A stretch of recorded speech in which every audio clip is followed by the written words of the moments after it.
Okay, again, it'll be different in cardinal, fixed, or mutable signs. Like these other factors will come in. But you're just expecting this anxiety, this excitement, the potential for a breakthrough on the conjunction of the sun. But always, even with a breakthrough, it's leaving other people behind. There's other disruptions that happen around it. So they're maybe innovative and very smart people, but they're not going to be the best leaders of people because they're not responsible enough, or not. They're going for the extreme rather than the norm. In a way, all of the other planets do this. If you think you have to change the world, you're assuming it's not perfectly okay the way it is. That isn't that God hasn't made it perfectly. You have to get involved to change it. Okay, so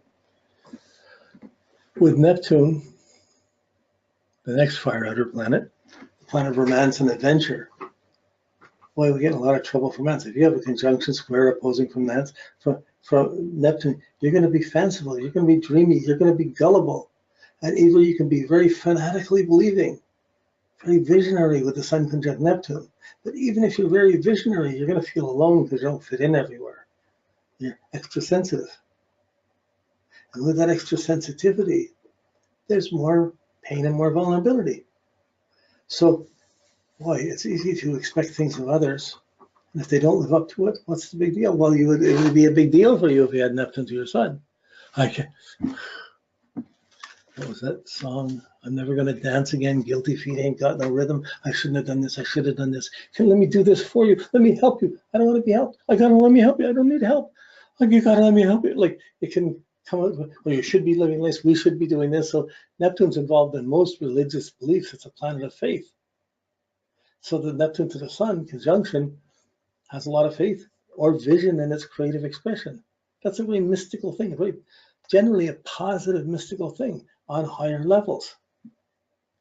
But in worldly levels, it ends up being confusion of people not living up to things. What's sad, what's unfair, how do you help? So really, it's kind of the martyr's aspect, the ability to be dedicated to a cause. This is so important, I'm dedicated to you. Unfortunately, this is it can be like an Al-Anon thing. My husband's drinking or addicted, and I can't leave him when he's down. I got to help him. It's important. I'll do things to help him. And you're willfully believing in someone that may not deserve it, and may need, and maybe just using it. So there's an addiction quality, a gullibility quality, like with great dreams and big visions.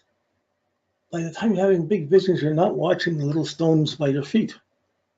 You're not taking care of home. So Neptune can make you very romantic and visionary and artistic, or it can make you very sad and alone and feel you have no purpose around. It's just like an illusion. But really, the good things of Neptune are humility, sincerity, unpretentiousness, and self-reliance. So, and it comes often as a dedication to a good cause if it's working in. So someone with the Sun Neptune, they have a really extreme social consciousness about what's right or wrong. It can be really escape-oriented and evasive, or it can be very healing and saving. When it's working well, it's someone who's championing a cause, who's dedicated to people. But usually before you're dedicated to cause, you're usually the victim of that cause. And then you come out and you have to help, and you restore your faith and help. So there's tests of faith that come from Neptune. I should have been done this. I believe in this. I believe in you. You had an affair. I don't believe you. There's so many temptations that come in from Neptune.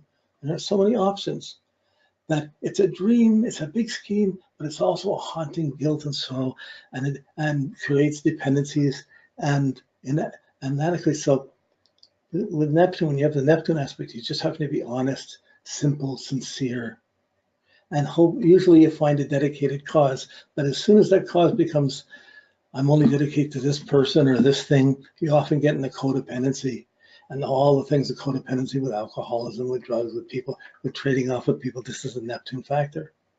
So another thing with Neptune to the Sun, there's confusions about your confidence. Nobody loves, like Neptune to the Sun, especially if the Moon gets involved or Venus gets involved, it's really addictive or overindulgent.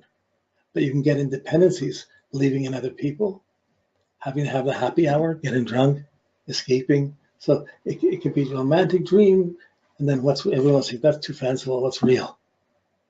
But when you have the extra sensitivity, you're haunted. You need to find the right cause, somewhere worth working towards, or you're escaping from it. Wow. So keeping things simple, not telling someone that you love them when you just like them, or let's be friends. It has a very kind element, but you can often be hurt trying to be kind if it's not right. So this puzzle, this gullibility with Neptune is certainly there, and it's certainly a trigger. You have to expect that that person's confidence is going to grow, and it's going to grow to shed light on dependencies. If you're going to try and help people, you're going to have people who need help. So if you want to fight with addicts, you want to help addicts, you got to be around addicts, you got to be around the sickness. So Neptune, in one way, can weaken your confidence and vitality of the sun. In the other way, it can idealize it. And either way, it's difficult to live up to it, or for other people to live up to it. So it's easier to keep simple, humble, and keep working on things that help other people. There's a tendency to be evasive and not fit in somewhere, or to understand how anyone can mess up or get in trouble. So there's a kindness and a compassion within it. But to get to compassion, okay, there's a little.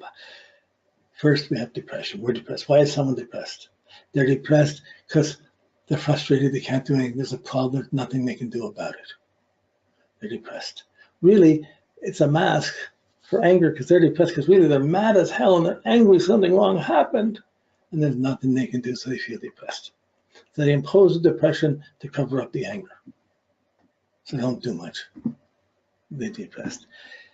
The anger, so a depressed person needs to get angry or more active or physical to burn it off. But to get past the anger, the judgment, the anger and the judgment, I'm mad, and you make a judgment about something, really, it's a mask for sorrow. Really, I've been hurt, I'm sad, and I can't feel this pain, it hurts too much, so this person caused it, they're to blame, I'm mad at them, and I'm going to fight, I'm going to be angry at them. Of course, no good comes out of anger.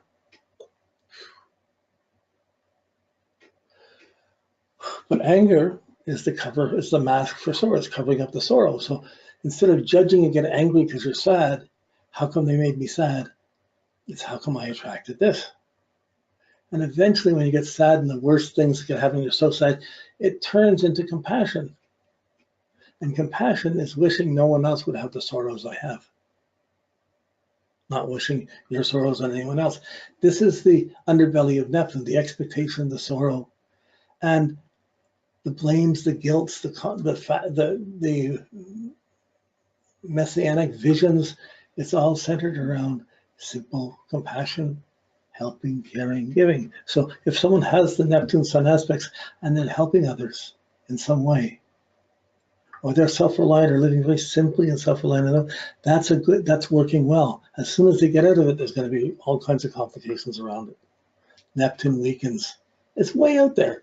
Why should the sun be so concerned about it? But if it comes in and it's made important by the sun, and that in a way magnifies but diminishes and weakens simple confidence, simple laughter, simple happiness.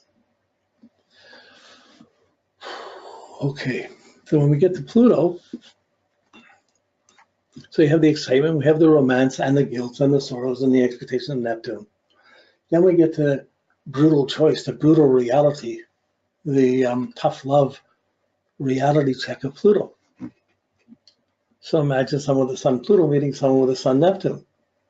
Oh, I believe in this. You want to come help in this cause? Sun Pluto will say, why bother? What? Or definitely I'll do this. What's happening? It's going to crystallize the sun. It's like Pluto is the planet of confrontation of your truth and consequences, which we're usually afraid of. It brings up our fears and our extension, watching the news, watching all the difficult things out in life, and we get so caught up in these far outer things that we can't do anything about any of it, and we get fearful in our life. So it tends to block the radiation of the sun. So you're trying to, it's hard to be confident without being harshly confident. I can be confident, I hold together, but don't ask me to surrender. So some of the Sun Pluto, they can have strong relationships. And they can give and be giving energy to people, but they can be afraid of surrendering, afraid of trusting. They can underachieve for fear of for fear. So when you see someone with the Sun Pluto, you see it. They're just strongly there, but there's certain severity in where their confidence is. There's a fear about it, but if I have to do this, so like it's hard to play. When there's a war going on, it's hard to play games. It could be bombed, it could be whatever. Like this hard. So I got to hold this together. And if there's kids, there's tendency older control the kids. I got to do this, got to do. It can look really good, but on a personal level, when you get close to that person, you're going to see they're not unwinding and not surrendering there, and they need tests to be really truthful. And the minute anything's untruthful, they have a battle on their hands. So how much untruth is in the world? How much truth is in the world? It's not even about the world, it's about your heart and soul and what's real. So within Pluto, there's great confrontations, wars, harsh things can happen, but the Sun, Pluto, conjunct, square, opposition, any one of these, it's overstrong willpower. But the truth is there a God or isn't there? Are you controlling things because there's no God and you just got to be real? And it's just an atheistic way? Or are you controlling things because there is a God and you have to hold on to that rather than get pulled out into the other struggles? Either way, it's a kind of fear of going that or harshness around it. Great things can happen from it, but you have to be truthful, and there's going to be strong fights in their life, and you're going to be more serious and more challenged. You're not going to relax as much as the other people. It's going to be harder to get along with people at school or in the office. You're just intense. So when you have it there, you can't say, oh, you got Sun Pluto, you're just going to be challenged all your life. This is going to be terrible. No, this is normal for them. They're going to see other people as flakes, as falling this and going this way, going that way. And what do they get from it? Why should I do that? And it's probably true. But there's still a need to find your heart and love and radiance in spite of that fear. That's a bigger struggle. That's a big struggle. It's going to require some really challenging, confrontational discipline. So I think when you're looking at it, you just notice a certain harshness or control factor on that person. They'll be able to radiate, they'll be able to be in places, but they're not going to surrender or let you take control of their life or tell them what to do. Unless there's no choice. So, okay, these are the aspects. Yeah, we're gonna still.